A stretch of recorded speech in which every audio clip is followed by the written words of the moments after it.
Hello, welcome back to Acadepia. Today I want to present you a very interesting thing I've learned in university. As I study German to become a teacher, I have many courses regarding how to teach German. There's one specific concept I personally like a lot, but since it's in German, not many people know of it. So therefore I decided to translate it and explain it to you. It is called Literary Learning by Kaspar H. In German, literarisches Lernen von Kaspar H. Spinner published it first in 2006 and updated it last year in 2020. The basic idea is that we should not only read things and that's it, but also do something with the text. Whether it be creating something new, performative arts, creative writing, like changing the story. Spinner created 11 aspects that should happen in a classroom during literary education. And as I said, it's more than just reading to get good grades in a test. It's about engaging readers to want to read more, so the ultimate goal of a language teacher.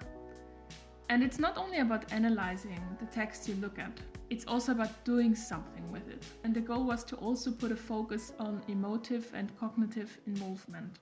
But first, let me introduce to you the 10 aspects. Developing concepts while reading and listening. Personal involvement and precise perception are brought into play. Perceive linguistic design attentively.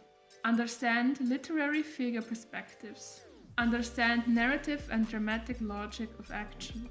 Deal with fictitiousness attentively. Understand metaphoric and symbolic mode of expression.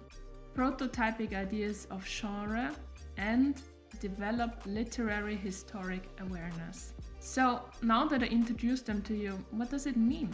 Technically, this is not something that a student would hear, a checklist to tick something.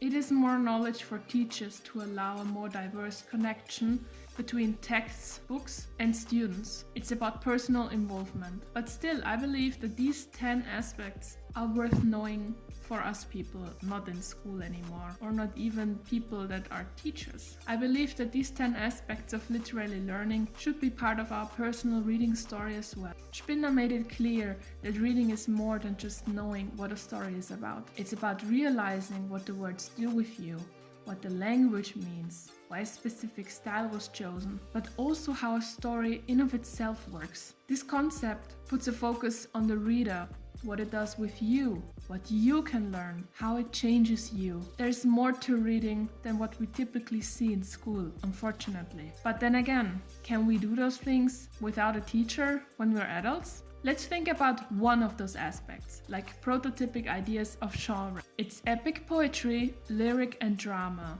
These are the three main genres we learn in school. But if we think further ahead, we maybe realize that we are not even spending equal amounts of time with all of those genres.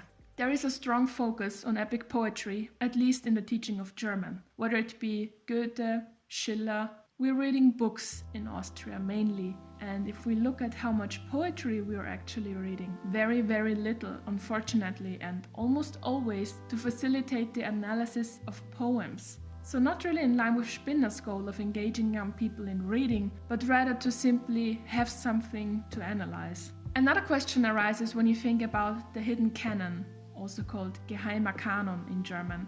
The books we always seem to read in school, the so-called classics. It's apparent that there is a selection of books many students read, and if we look into the history, we realize that students 100 years ago also read the same books. So should we spend time with so-called old books that have difficult language, difficult themes and topics? How are students supposed to identify with these kind of books? The problem becomes even bigger if we look at the gender of the writers. If you look at the hidden canon published by some newspapers, for example, I will link some below, almost every writer is male. So what does a hidden canon say about a school system like Austria? It's not only about doing something with literature, it's also thinking about what kind of books we are reading. I know that many years ago the German lessons were supposed to help people to form an identity with their home country, in my case Austria. So therefore we read books from people that were born here. But then again, the focus is on old books. So can we have a school system for the future if we're simply reading books from the past? I don't have an answer to this, to be honest. I can understand why there are classics. And then again, I think a school of the future, a school that looks ahead, a school that prepares students for a future that frankly we don't know which kind of jobs will be needed, which kind of society we need to be. It's stupid to think that German literature covers every single literary phenomenon. Literature is just as diverse as every culture, and therefore it should be featured also in the German lessons. By doing that, we can, with Spinner's 10 aspects, actually form connections not only with the words we see, but also the people who wrote it.